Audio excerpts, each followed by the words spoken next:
Let's try to recite. मामवांशो जीवलोके जीवभूतः सनातनः मनः षष्ठानीन्द्रियाणि प्रकृतिस्थानि कर्षति मामवांशो जीवलोके जीवभूतः सनातनः मनः षष्ठानीन्द्रियाणि प्रकृतिस्थानि कर्षति.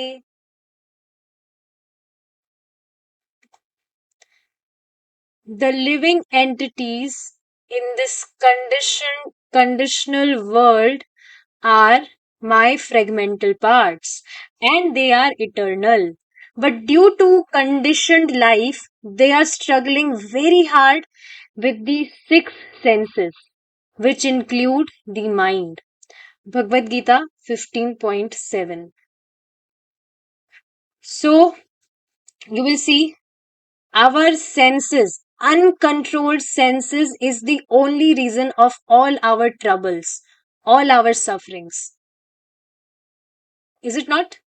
You will see our tongue, it just want to eat anything just for the sake of the satisfaction of taste. People are consuming anything to satisfy their tongue. For satisfying their ears, they just hear whatever rubbish, filmy songs, or whatever other things they hear. From their eyes, they see whatever nonsense things. They are watching movies or anything, but they are not doing anything related with Lord. Very amazing thing Prabhuji was discussing in the class. Whatever we see around us, whatever, suppose any new machine came in our home, suppose washing machine came for the first time. So we will ask that what is this machine? How does it work? What is the use of this machine? Same way, we have been given this complex machine, this instrument of a human body, but no one is asking any questions. No one is showing his curiosity that if I have been given these senses, if I have been given these eyes, then it is of like how to use them, in what way. No one is questioning. Isn't this astonishing? Astonishing means strange astonishment that no one is questioning. And you will see it is very complex. This machine, this human body is actually very complex. We have been given eyes. No one has designed eyes yet. No one can manufacture eyes. Scientist has never manufactured eyes yet. They are not capable to do this. But then also no one is questioning. No one is showing any curiosity. We have been given liver or whatever other body parts. How complex it is. But no one is questioning. So we are struggling very hard with our senses because we are not using it in a proper way, right way. We have been given these senses, this instrument of human life, and there is a purpose behind it. But people, they are using it aimlessly in rubbish thing, misusing actually.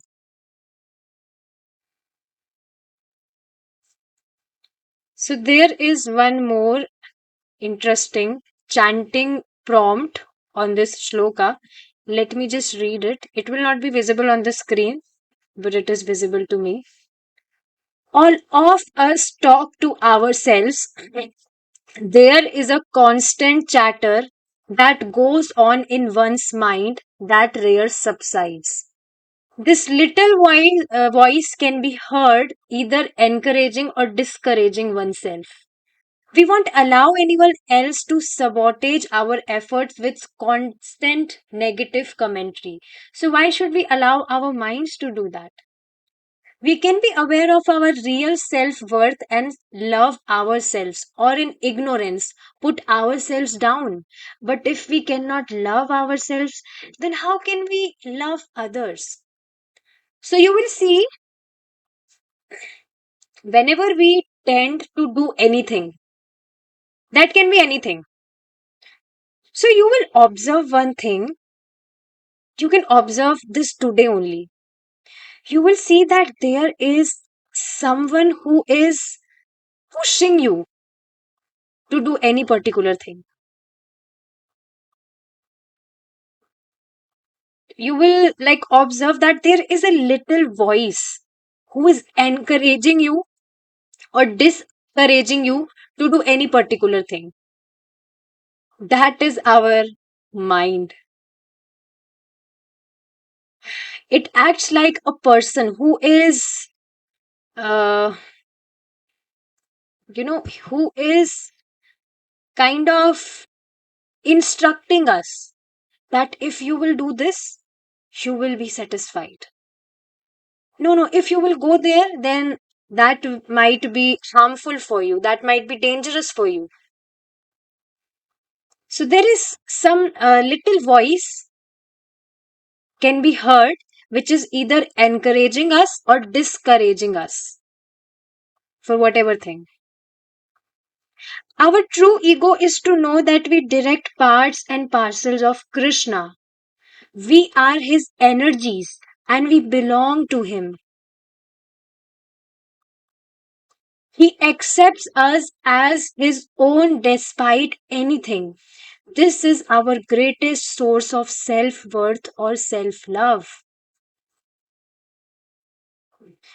Very amazing thing you will see today when I was practicing yoga.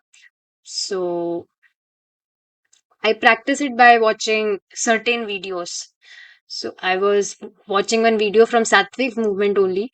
So, while practicing yoga, she was telling to recite some affirmations that you repeat affirmations behind me. I love myself. I love my body. I'm healing myself.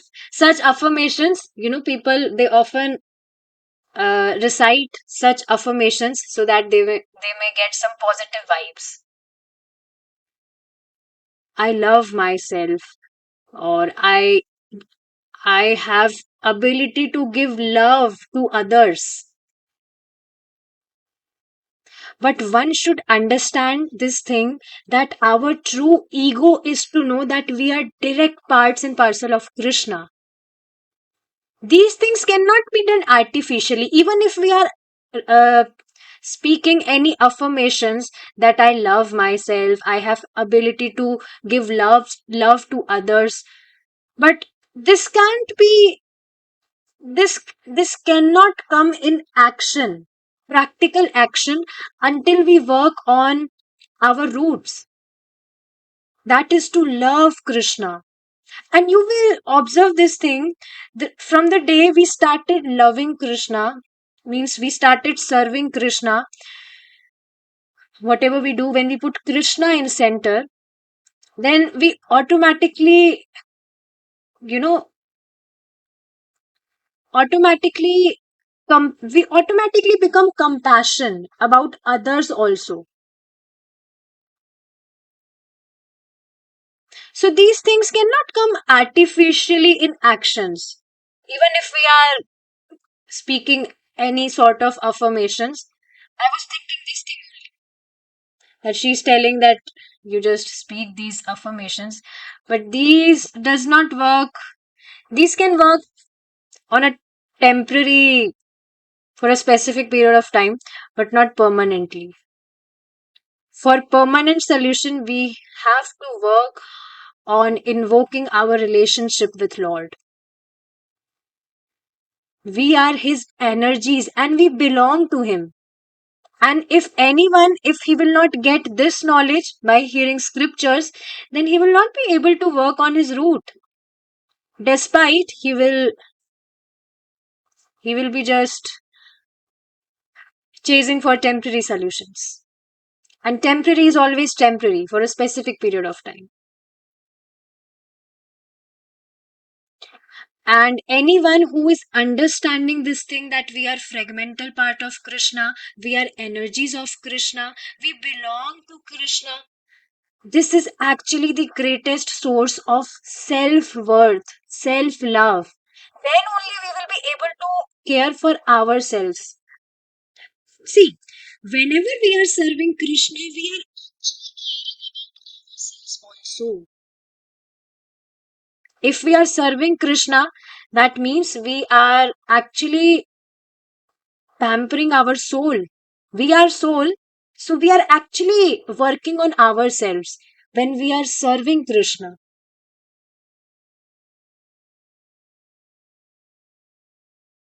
Devotees, they also take care of their bodies because they are very much aware about this thing that we have to serve Krishna with this rubbish material body.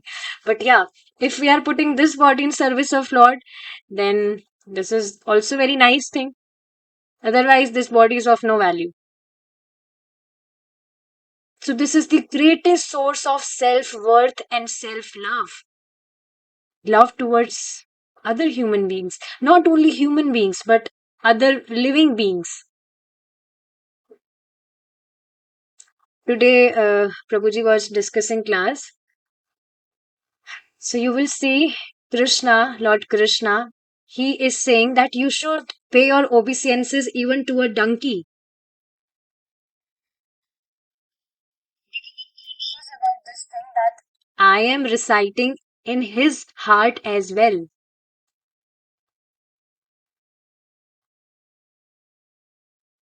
So see now, when we are getting the knowledge from scriptures, we are actually becoming compassion. People, they often try to, they also want to become compassionate, but when we are following scriptures, we are practically following Bhagavad Gita, Bhagavatam in our practical lives. We are working from root. We are working internally, and what is inside, it is uh,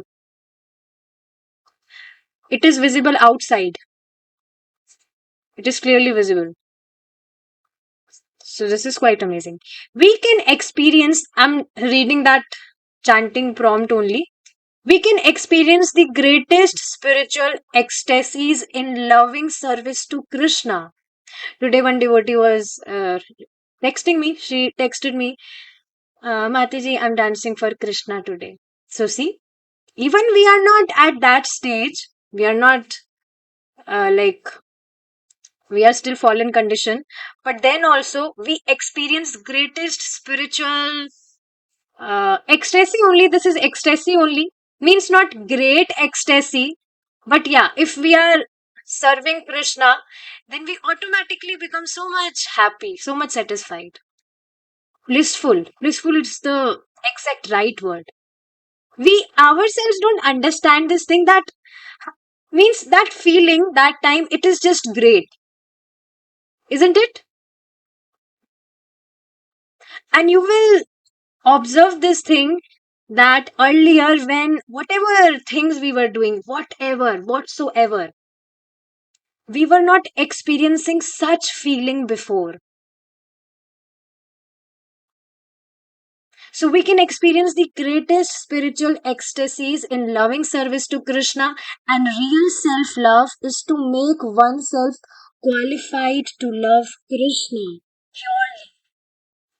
and reject our false ego that impedes this relationship with Krishna and engages us in loving something independently. So, who is a qualified man? Who is a real qualified man? Are you getting from this point? A real qualified man means human being, is one who has made himself qualified to love Krishna. Purely. Purely means intention is to only serve Krishna unconditionally for his satisfaction.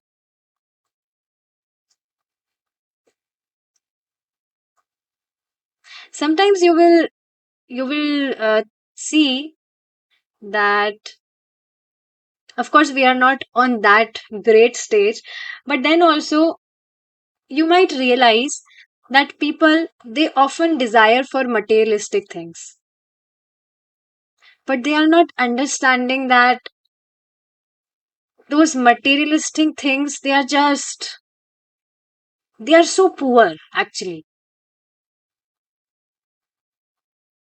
What taste we can experience in serving Krishna unconditionally, we can't experience that taste if we are serving Krishna and we are desiring for something material, material belongings. That is actually a deal. That is not love. We are actually dealing with Krishna. Of course, this way also person can serve Krishna. Krishna will bless him with intelligence. Today, I was thinking one very interesting thing about this topic. Prabhuji was discussing about the glories of paying obeisances to Lord Krishna. Anyone who pay obeisances to Lord Krishna, uh, his body becomes spiritual immediately. Now we will not be able to observe any shining or sparkling thing near our bodies, but then also this is true. Immediately our body becomes spiritual. So I was thinking this thing that okay, if my family members, they are not hearing Krishna Katha, if they are not whatever doing Arti Puja, then they can even pay obeisances to Krishna. We have heard this thing that anyone who is serving Krishna anyway with any like feeling or with any emotion, even if he has no faith, then also if he is engaged, he is engaging his body and senses in service to Lord, then Lord will definitely bless him with intelligence to understand that the real satisfaction is to love, to serve Krishna in the service of Lord.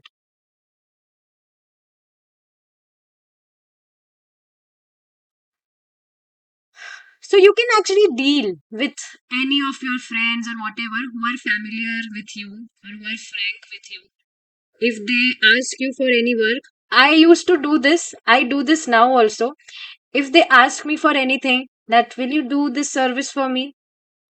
That can be any service which is not related to Krishna, probably. So I just kind of deal with them.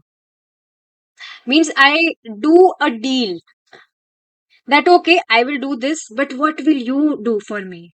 You will have to do something. I just try to connect them with Krishna, that you have to do this or that.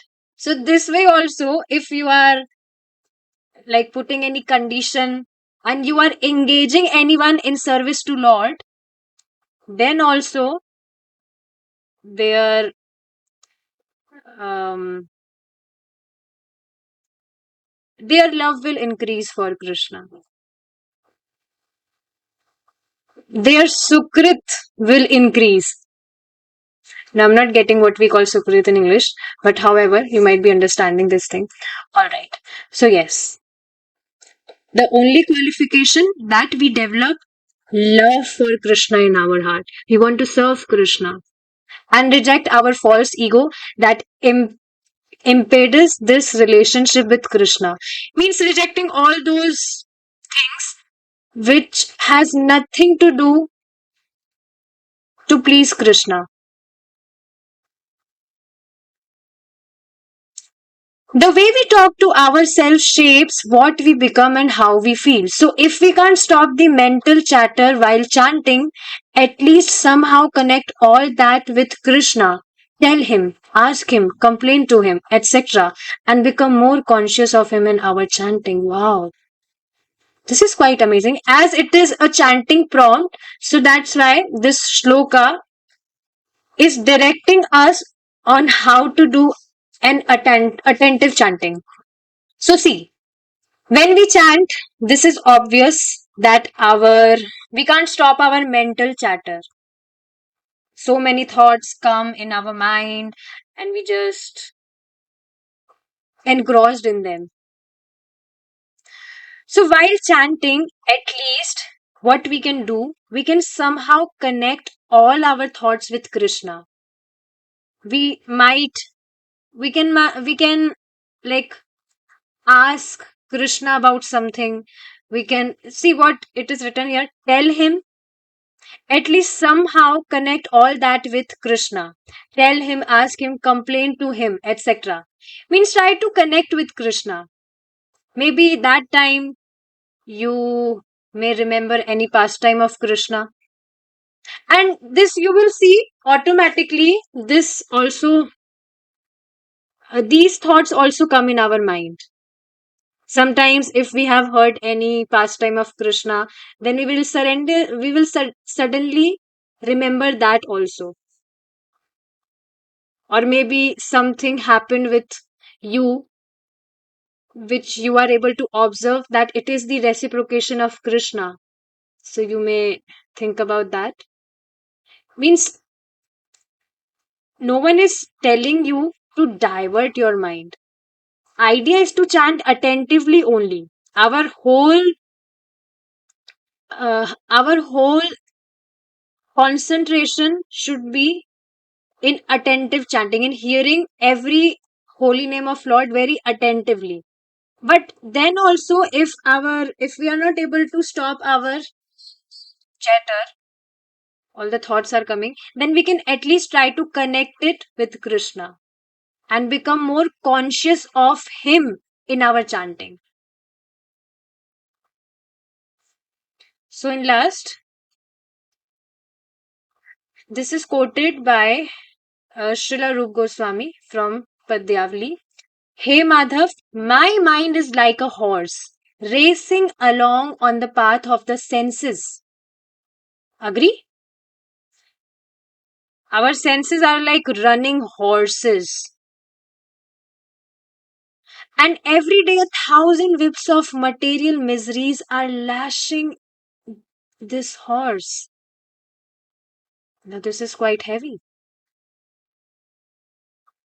Every day a thousand whips of material miseries are lashing in this horse.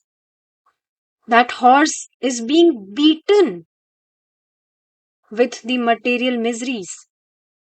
Still, this horse is so stubborn that it will not listen. So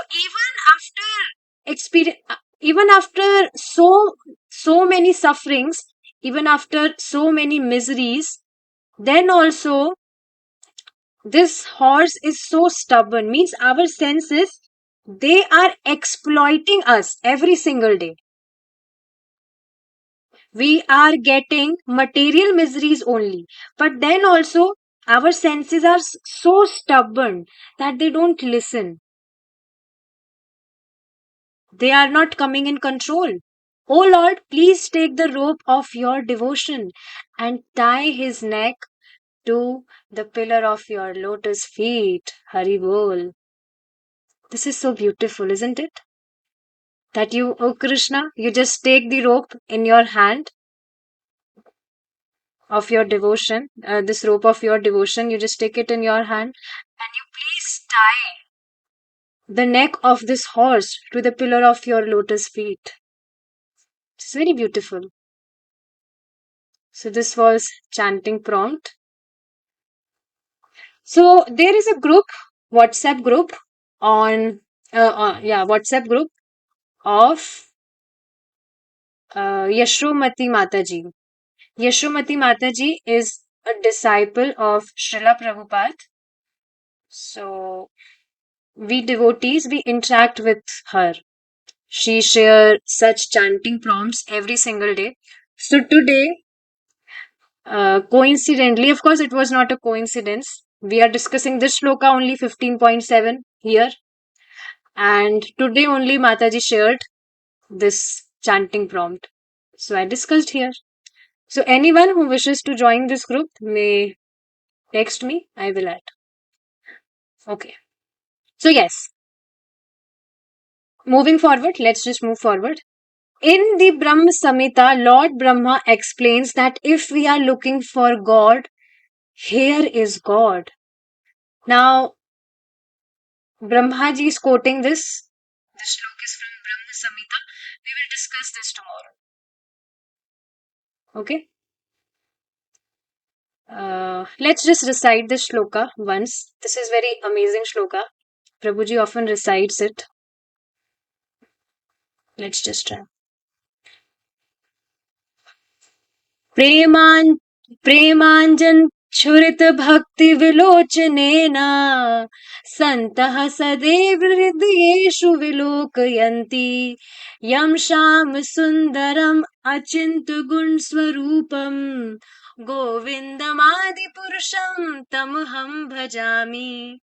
I worship Govinda, the primeval Lord, who is Sham Sundar, Krishna himself, with unconceivable, innumerable attributes, whom the pure devotees see in their heart of hearts with the eye of devotion, tinged with the salve of love. Salve of love. So this is from Brahma Samhita 5.38. We will discuss it further in our next class if Krishna is willing. We will stop here now. Srila Prabhupada की जय. निताय गौर प्रेमानंदे. हरि बोल. हरे कृष्ण.